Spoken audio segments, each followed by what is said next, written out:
일본은 1941년 12월 8일 진주만을 공격하면서 태평양 전쟁의 포문을 열었다. 일본이 태평양 전쟁을 일으킨 이유를 두고 일본에서는 1941년 11월 26일 미국의 최후 통첩, 속칭 헐 노트 때문이라고 보는 시각이 많다. 미국은 일본이 받아들이지 못할 것을 뻔히 알면서 헐 노트를 제시했고, 일본은 미국의 함정에 빠져 전쟁을 시작했다는 해석이다.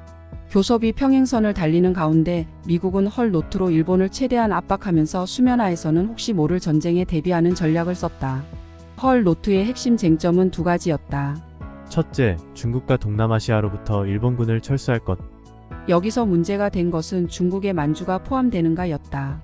헐 노트 원본에는 만주라는 말이 없었지만 만주는 일본의 경제적 원동력이었던 만큼 절대로 양보할 수 없는 땅이었다. 둘째, 일본, 독일, 이탈리아의 삼국 동맹을 해체하라는 우회적 압박. 일본은 이를 미국에 대한 무장해제로 받아들였다. 두 가지를 모두 수용한다면 일본은 전쟁하기도 전에 진 거나 다름없었다. 게다가 시간이 촉박했다. 쫓기는 자는 정상적인 판단이 불가능한 법이다.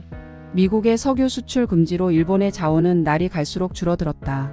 그만큼 일본이 전쟁에서 이길 확률은 점점 희박해졌다. 그렇다면 하루라도 빨리 전쟁을 시작해서 단기전으로 미국을 제압하고 유리한 고지에서 화해 협상을 이끌어가자는 강경파의 주장이 주류를 이루었다. 일본은 1941년 11월 5일 어전 회의에서 결단을 내린다. 일본을 지키기 위해 미국과의 전쟁을 결의한다. 개전은 12월 상순으로 할 것을 전제로 공격을 준비하고 교섭도 계속한다. 만약 12월 1일까지 미국과 화해할 수 있으면 무력 행동은 중지한다. 일본이 교섭에 마지막 희망을 걸었던 것은 사실이다. 그러나 헐 노트 때문에 정상적 판단이 불가능했던 일본군 지도부는 12월 1일 어전회의에서 미국 등을 상대로 공격을 승인한다. 당시 일본의 암호를 어느 정도 해독할 수 있었던 미국은 일본의 공격을 예상했다. 하지만 설마 하와이의 진주만 기지일 줄은 몰랐다. 하와이는 수심이 평균 12m였으므로 군함에 의한 어뢰 공격은 상식적으로 무리였다. 일본은 헐 노트 때문에 어쩔 수 없이 태평양 전쟁을 시작한 것처럼 말하지만 따지고 보면 만주에 대한 욕심과 미국에 항복할 수 없다는 자존심이 본질적 이유였다. 그런데 1999년 일본의 스도 신지 교수는 미일 개전 외교와 눈작전 헐 노트를 쓴 남자라는 책에서 미국 재무부에 근무한 소련 간첩 해리 덱스터 화이트를 언급한다.